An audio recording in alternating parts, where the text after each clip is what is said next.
पाकिस्तान में कंगाली और भारत में दिवाली। आज मैं आपको समझाता हूं कि यह पूरा मामला क्या है। रात 8 बजे के बाद पाकिस्तान की हर रात काली हो रही है।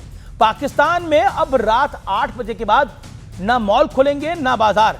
ऐसा लग रहा है कि जंग मिडिल ईस्ट में छिड़ी है, लेकिन धमाके एक के बाद एक पाकिस्तान में हो रहे हैं।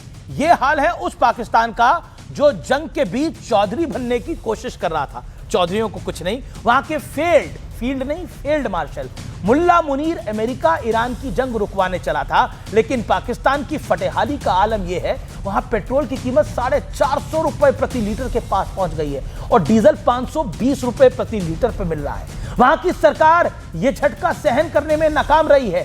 भीख मांग मांग कर मुल्क चला रहे हैं। शहबाज शरीफ को संयुक्त अरब अमीरात यानी यूएई ने तगड़ा झटका देते हुए कहा है, $2 अरब का कर्ज तुरंत वापस करो, नहीं तो तुम्हें देख लेंगे। यूएई ने पाकिस्तान को 17 अप्रैल तक का अल्टीमेटम देते हुए, डेडलाइन देते हुए कहा है कि कहीं से भीख मांगकर हमारे $2 अरब वापस करो। इसके साथ पाकिस्तान को सऊदी अरब के $5 अरब, चीन के $4 अरब भी वापस करने हैं। अगर यूएई ने पैसा वापस लिया तो दूसरे देश भी पाकिस्तान से अपना पैसा मांगेंगे। हालात इतने बदतर हो चुके हैं व्यूअर्स, पाकिस्तान के प्रधानमंत्री शहबाज शरीफ ने अपनी कैबिनेट मीटिंग में रात 8 बजे के बाद सभी दुकानें, मॉल्स को बंद करने का आदेश पारित करा है। सोचिए क्या हाल है। पाकिस्तान में शादियों को टालने के लिए कहा जा रहा है। रात को सड़कों पर सन्नाटा पसर रहा है और हमारे देश के कुछ नेता पिछले दिनों कहने लगे थे, देखिए पाकिस्तान कितना बड़ा धुरंधर हो गया है और वो जंग को रुकवाने की बात कर रहा है। भारत कहां खड़ा है?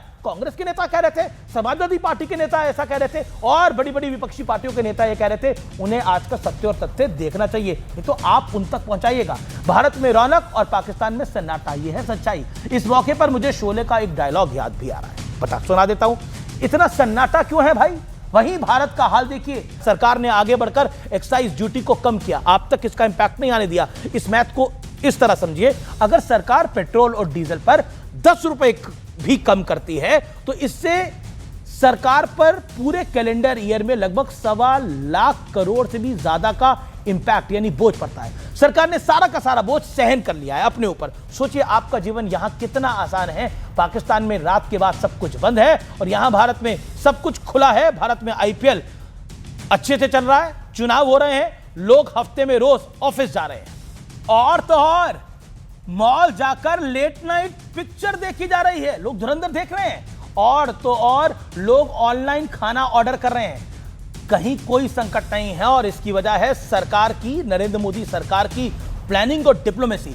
इस युद्ध को चलते हुए 1 महीने से ज्यादा वक्त हो चुका है।